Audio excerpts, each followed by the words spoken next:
Metre ছিল। হ্যাঁ। তখন কি কোনো সমস্যা হতো? তখন কোনো সমস্যা হয়নি। কত করে তখন মোটামুটি বিল আসতো? তখন ওই তিন মাসে 300 দিয়েছি, 450 টাকারও বিল মানে দিয়েছি। 1-150 টাকা? হ্যাঁ, 1-150 টাকা মাসে আসতো। তারপরে এই স্মার্ট মিটার বসানোর পরে আপনার একবার খুব বেশি বিল এলো, গিয়ে বললাম আমি 5000 টাকারও বিল মিটিয়ে দিয়ে এসেছি। তারপরে কি মানে 3 মাসের না 1 মাসের? 3 মাসের। বাড়িতে সামান্য কয়েকটি আলো পাখা, টিভি আর একটি ফ্রিজ ছাড়া অন্য কোনো ভারী বৈদ্যুতিক সরঞ্জাম নেই। তবেও মাস শেষে বিল আসছে সাধ্যের বাইরে। পুরনো ডিজিটাল মিটারের সময় বিল আসতো 200 থেকে 350 টাকার মধ্যে। সেখানে নতুন স্মার্ট মিটার বসানোর পরেই বিদ্যুতের বিল 1 লাফে পৌঁছে গেছে 1300-1500-র কাছাকাছি।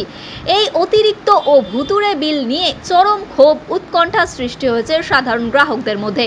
সম্প্রতি মাতালগড় এলাকার বিদ্যুৎ গ্রাহকদের ক্ষোভের চিত্র সামনে এসেছে। এলাকার প্রবীণ তাঁতশিল্পী হাফিজুল আলী শেফ জানান, 5 জনের সংসারে পুরোপুরি হস্তচালিত তাঁত শিল্পের ওপরে নির্ভরশীল।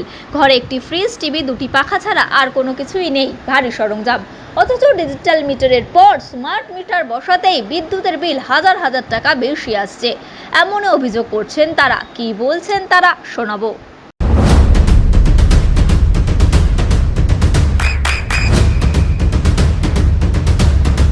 বৃষ্টিতে স্বস্তি। বৃষ্টি অ্যাকোয়া বিশুদ্ধ পানীয় জল। কেন? আমার আগে একটা বিল আসতো আমার 330-35 টাকার ভিতরেই, আর এখন বিলটা এসছে 1365 টাকার মতন বিল এসছে। হ্যাঁ, তারও আগে যখন চাকা ঘোড়ার মোটর ইয়ে ছিল, হ্যাঁ, তখনও ওই রকমই আসতো, 200-250-র মধ্যেই বিলটা আসতো। কিন্তু এই মিটার লাগিয়ে বেশি আসছে এখন। কত টাকা বিল এসছে? তা ধরুন 1000 টাকার ওপর বিল বেশি। আচ্ছা। 1000 টাকার ওপরই আসছে বিলটা। তো অস্বাভাবিক লাগছে বিলটা। তা এই ধরনের বিল যদি না আসে খুব ভালো হয়। আমার পরিবারও অনেক বড়, আমি গরিব মানুষ, একটা তাঁতের ওপরেই সংসার চলে। তা এর আগেও আমি বিল মিটিয়েছি, এরকম বিল আমি মিটিয়েছি, এরকম ধরনেরই মিটিয়েছি, আমি সুদে টাকা নিয়ে আমি মিটিয়েছি। এবারও এই ধরনেরই কাজ আমার করতে হচ্ছে, মানে সুদে টাকা নিয়েই এই টাকা ব্যবস্থা করতে হবে না। তা ওনাদেরকে কি লাইন কেটে দেওয়ার সম্ভাবনা এরকম কিছু দেখেছেন? না, আগে কেটেছিল একবার, কিন্তু এখনো এবার কাটেনি। আমি আমার বাড়ির লোককে পাঠিয়েছিলাম যে বিলটা দিতে। আমার ওয়াইফকে বলেছি যে লাইনটা যাতে না কাটে। পরিবার সদস্য কতজন? আমার ছেলে মেয়ে দিয়ে মোট 5 জন আছি। তো তা সেই এই সবই এই তাঁতের উপর মিটার ছিল। হ্যাঁ। তখন কি কোনো সমস্যা হতো? তখন কোনো সমস্যা হয়নি। কত করে তখন মোটামুটি বিল আসতো? তখন ওই তিন মাসে 300 দিয়েছি, 450 টাকারও বিল দিয়েছি। 1-150 টাকা? হ্যাঁ, 1-150 টাকা মাসে আসতো। তারপরে এই স্মার্ট মিটার বসানোর পরে আপনার একবার খুব বেশি বিল এলো, গিয়ে বললাম আমি 5000 টাকারও বিল মিটিয়ে দিয়ে এসেছি। তারপরে কি মানে 3 মাসের না 1 মাসের? 3 মাসে। আচ্ছা। 5000 টাকার বিলও দিয়েছি আমি। তারপরে আমি বলার পরে এই মাসটা তার আগের মাসে বিল দিয়ে এসছি আমি 365 টাকা করে। আবার এই মাসে আমার বিল এসছে এক মাসে 1347 টাকা করে। তার মধ্যে একটা মাস গতকালকে দিয়েছেন? হ্যাঁ, গতকালকে নয়, কদিন আগে। আচ্ছা। তো কি কাজ করেন? আমার এই শুধু এই টুমটুমাটুম একটা তাঁত চলে, আর হচ্ছে এই দোকানটুকুনি চলে, আর কিছুই কাজ নেই আমার। আচ্ছা, এই তাঁত যে চলে সেটা ইলেকট্রিকে চলে? না, আমার হাতে বোনা তাঁত। তাহলে তো শুধু দোকানে কটা ফ্যান লাইট আছে? আমার 2টো ফ্যান আছে আর একটা ফ্রিজ আছে।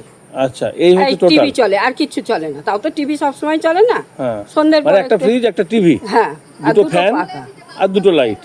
হ্যাঁ। এই ছাড়া কিছু নেই না আপনার? না। তো এত টাকা বিল এসছে? এত টাকার বিল। তো এর মধ্যে যখন গেলেন তখন কি বললো ওনারা? বললো কি যে এখন ইউনিট বেড়েছে, তার জন্য হয়তো এসছে। ইউনিট বাড়লে এত টাকা কোথায় আসবে? 600 টাকা, এই 1347 টাকা চলে আসবে। আমি সেটাই ওনাকে বললাম যে আমার মিটারটা গিয়ে আপনি দেখে আসবেন। তো আপনি কারো কাছে গিয়েছিলেন? এমনি সংগঠনগত? মিটার আমিই করি। আমিই আছি ওখানে, এপিডিআর এর সঙ্গে যুক্ত। আপনার সংগঠনের লোকজনকে বলেছেন? হ্যাঁ, আমি গিয়েছিলাম কালকে, ওনাদের নিয়েই গিয়েছিলাম। গিয়ে ওনারা বললে আপনি এক কাজ করুন, আপনি মিটার চেক করার জন্য একটা দরখাস্ত দিয়ে যান, আমাদের লোক গিয়ে চেক করে আসবে। ওনারা এইটুকুনি বললো, আমি ওইটুকুনি শুনে এখনো পর্যন্ত কদিন হলো যে আসেনি? কালকে জমা দিয়ে এসেছি, এখনো আসেনি। না। কি মনে করছেন, মানে এটা ভুতুড়ে বিলি? ভুতুড়ে বিল ছাড়া কি? আপনি যেমন বললেন 265 টাকা বলছেন, আর আমি 365 টাকা দিয়ে এসেছি বিল। আচ্ছা। আবার বলছেন 600 টাকা, আমি ওখানে দিয়ে এসেছি 1347 টাকা। মানে প্রত্যেক ক্ষেত্রেই টাকাটা বেশি যাচ্ছে। কি নাম বললেন আপনার? আমার নাম রুনু বিবি প্রামাণিক। এই জায়গাটার নাম? এই জায়গাটার নাম মাতালগড়।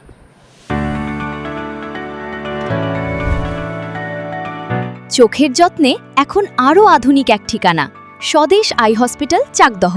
চোখের বিস্তারিত পরীক্ষার জন্য রয়েছে উন্নত জাইস ডায়াগনস্টিক প্রযুক্তি।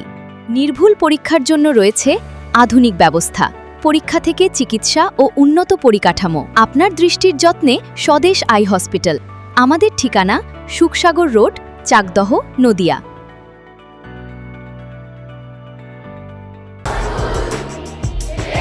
আপনার সন্তানের উজ্জ্বল ভবিষ্যতের সঠিক দিশা JRS public school. JRS public school, যেখানে শিক্ষা এবং আনন্দ একসাথে। JRS public school has an excellent team of teachers for the holistic development of your child.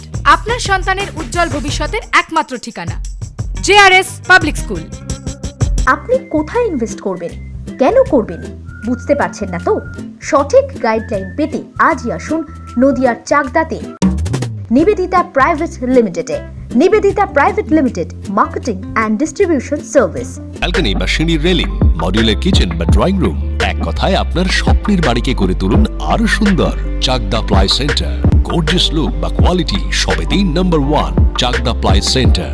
Chakdah ply centre, KBM, Chakdah, Nadia. হোমওয়ার্কটা করেছো? হ্যাঁ স্যার। এ বাবা, ভুল করেছো কেন? চোখে কেমন ঝাপসা দেখছি, লিখতে আর পড়তে খুব সমস্যা হচ্ছে।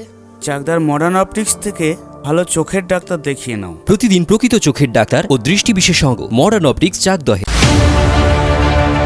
চাকদা অ্যালুমিনিয়াম সেন্টার, প্লাই, কাঁচ, laminates, kitchen fittings, door lock, window ও অ্যালুমিনিয়ামের খুচরো ও পাইকারি বিক্রেতা। চাকদা অ্যালুমিনিয়াম সেন্টার, পূর্ব লালপুর 50 নম্বর রেলগেটের পাশে, চাকদা, নদিয়া। নদিয়া জেলার সবথেকে বড় বিল্ডার্স চাকদার মা মনসা বিল্ডার্স, রড ও সিমেন্টের পাইকারি ও খুচরো বিক্রেতা। মা মনসা বিল্ডার্স, পদ্মবিলা, চাকদা, নদিয়া। রুম রে মাত্র 1500 টাকা থেকে স্টার, খাওয়া দাওয়া রিজনেবল প্রাইস। নদিয়ার একমাত্র 3 স্টার ক্যাটাগরি হোটেল এনবি সোনার বাংলা হোটেল, কল্যাণী এইমসের ঠিক উল্টো দিকে, কল্যাণী, নদিয়া।